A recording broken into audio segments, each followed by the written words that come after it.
Have you ever loved someone so deeply that you felt like you were drowning in silence? They pulled away, and every fiber in you wanted to chase them, but something inside screamed, "Don't." That's the battlefield of loving an avoidant. But today, I'm going to show you how to stop chasing, start attracting, and love without losing yourself. Avoidants aren't cold because they don't care, they're distant because closeness feels dangerous.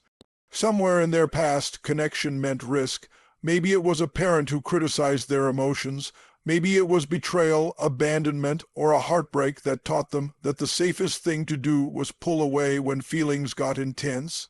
So when you get close emotionally, physically, or intimately, it doesn't feel like love to them. It feels like exposure, and exposure feels like a threat. But here's the trap people fall into. You start overgiving to compensate.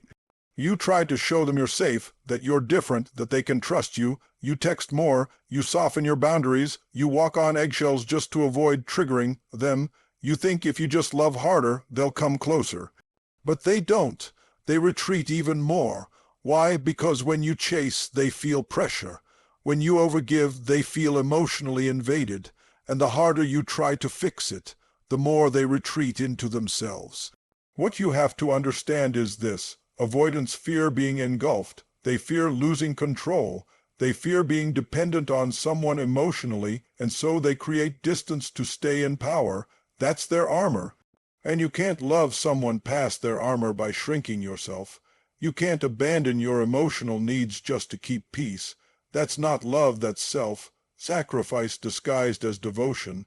This is where your power starts. You stop trying to be their cure. You recognize their patterns as theirs, not reflections of your worth. When they pull away, you don't take it personally. When they go quiet, you don't chase their silence with noise. You allow their space and you use it to return to yourself, not lose yourself. You begin to ask, am I honoring my needs? Am I showing up for me the way I show up for them? See, love becomes magnetic when it's rooted in self-respect. And when you stop trying to manage their wounds, you give them the space to manage their own.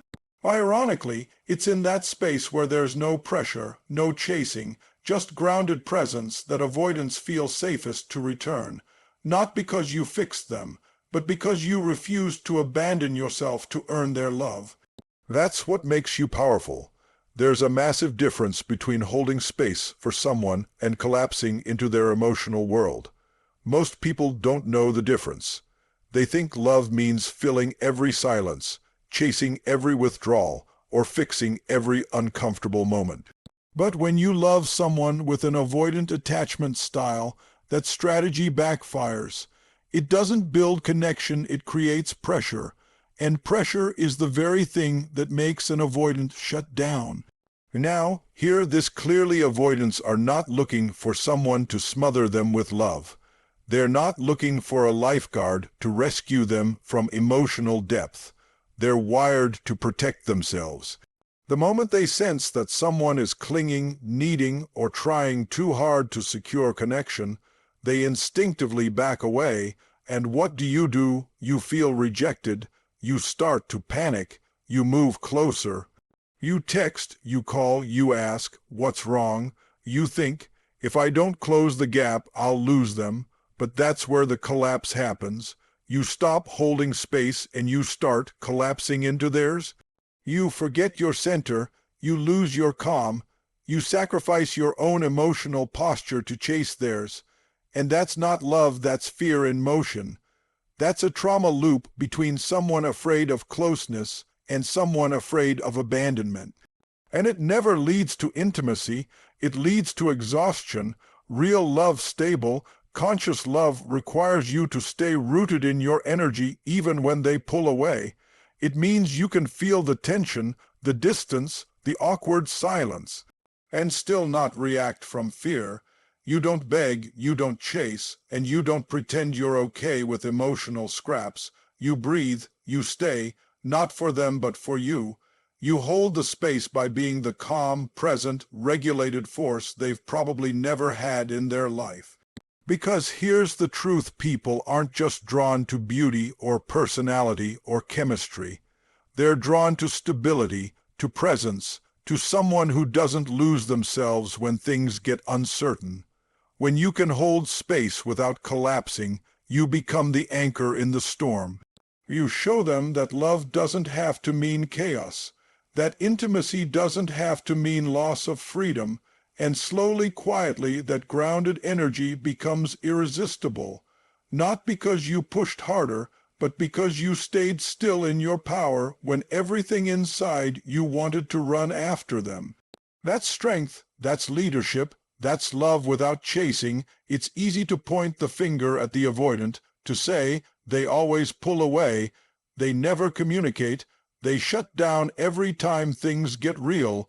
But what if I told you that the urge to chase them isn't really about them? That intense emotional pull to close the distance, to prove your love, to get a response that's not just about their silence. That's about your wiring, your response, your fear. Because the moment they withdraw, something deep inside you screams, "Don't leave me." And in that moment, your nervous system goes into overdrive, not because you're weak, but because there's a wound inside you that hasn't fully healed. Maybe it was a parent who gave you love only when you performed. Maybe it was emotional inconsistency growing up. Maybe it was that one relationship that left you questioning your worth. But when you're with an avoidant, they unknowingly activate those wounds. Not because they're cruel, but because your attachment systems are clashing. Their withdrawal reactivates your fear of being abandoned, overlooked, or unseen. So you move into action, over-explaining, over-texting, over-loving. Not because you're needy, but because your system is screaming for relief. And the problem isn't that feeling, the problem is reacting to that feeling without awareness. If you want to love an avoidant without chasing, you have to turn the mirror inward. You have to stop focusing on their patterns and start owning your own. What's the story that gets activated in you when they pull away? What old pain is being triggered? Because until you face that story, you'll keep reliving it in every relationship. You'll keep chasing not just them, but the part of yourself that never felt safe, never felt chosen, never felt good enough. Healing your attachment style doesn't mean becoming cold or emotionally distant.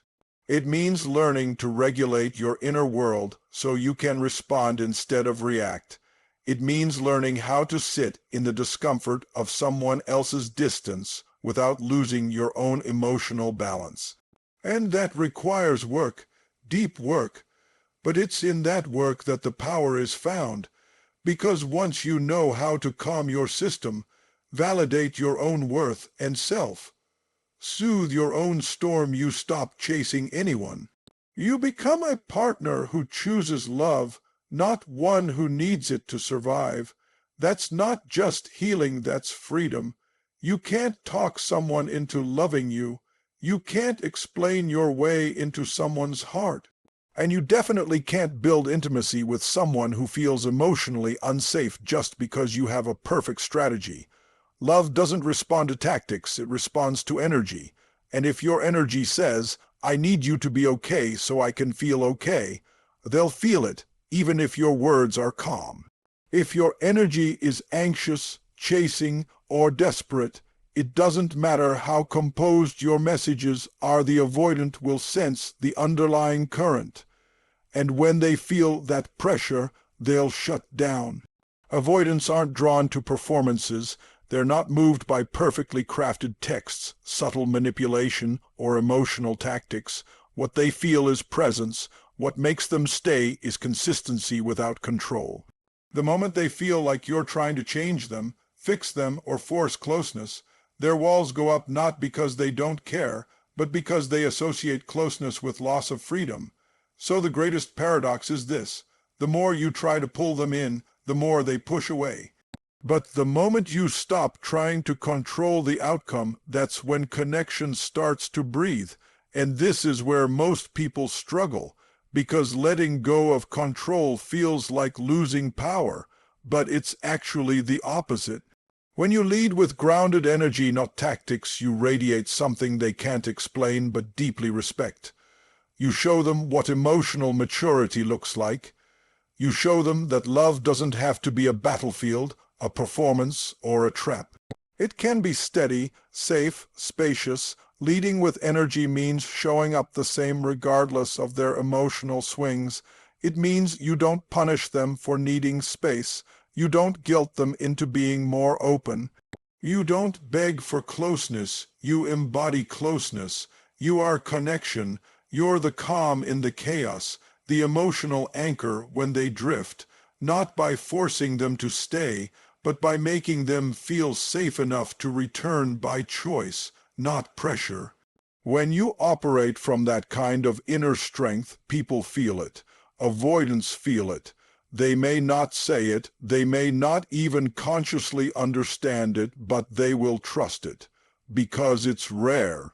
Because it's not about playing a role, it's about becoming someone who doesn't need to chase love to feel whole. That's the kind of energy that attracts and keeps what's real. So what does it really mean to love an avoidant without chasing? It means stepping out of the cycle of fear-based responses, yours and theirs. It means realizing that love isn't something you prove through pursuit, but something you express through presence. When you understand their fear of closeness is not a reflection of your worth, but a wound they carry, you stop internalizing their distance as rejection. You start seeing clearly. You begin to approach love not as a rescue mission, but as a sacred exchange, one that only works when both people feel free to show up without losing themselves. Loving an avoidant doesn't require less love, it requires stronger boundaries, deeper self-awareness, and emotional discipline. You hold space for them, but you don't collapse. You honor your feelings, but you don't weaponize them. You allow them to take the space they need without making their silence louder than your self-worth. And when your old triggers start to whisper you're not enough, you no longer follow that voice, you sit with it, you soothe it, and you rise above it. That's what emotional leadership looks like in love.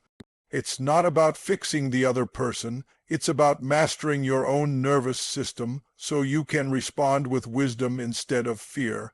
Because the truth is, the strongest love doesn't come from control, it comes from inner peace. You don't win someone over by molding yourself into their comfort zone. You draw them in by being so grounded in your truth, so secure in your value, that they feel safe enough to be real with you. And if they don't, you don't chase, not because you stopped caring, but because you started caring about yourself just as deeply. You learn to love without grasping. You learn to release without resentment. You learn to stay open without being wide open to pain that compromises your dignity. That's not detachment, that's maturity. So if you're in love with someone who pulls away, don't panic, don't beg, don't shrink. Rise into your highest self. Become the kind of person who doesn't chase love, but commands it not with force, but with presence. With stillness, with standards, because at the end of the day, the way you teach someone how to love you begins with the way you love yourself when they don't. And when you master that truly, deeply, you'll never have to chase anyone again. Not because you're hard, but because you've finally become whole. Thank you for being here and giving your time, your heart, and your attention to this message. If this spoke to something deep inside you, if it gave you clarity, peace, or even just one moment of truth, then know this. That shift is yours now. Take it with you. Apply it. Let it transform how you love, how you connect, and most of all, how you show up for yourself. If this message helped you, please don't forget to like, share, and leave a comment. I'd love to hear your story, your voice, your journey. And if you haven't already, hit that subscribe button so we can continue growing together, stronger and more aware with every step. Until next time, stay grounded, stay powerful, and never forget, you don't have to chase what's meant for you. Real love meets you where you stand. Thank you so much for watching, and goodbye for now.